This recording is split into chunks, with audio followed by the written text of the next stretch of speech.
Japanese tanks of World War II are super interesting and don't get a whole lot of attention. When we think of tank warfare, we're normally thinking of large-scale tank battles in North Africa, in Europe, on the Eastern Front, on the Western Front. But the Japanese were also using tanks. Now, most of their tanks were not meant to fight other tanks. They were primarily used to support infantry movements, pretty similar to what they were being used for in World War I.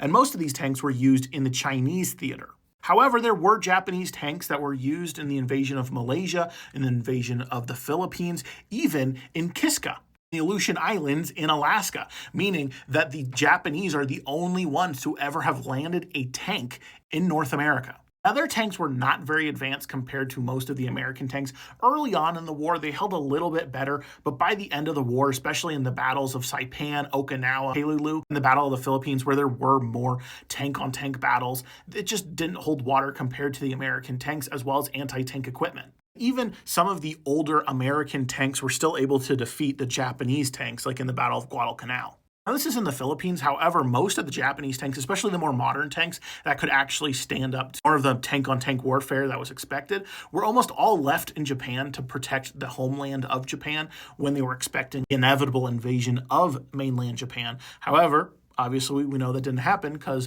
two things changed it.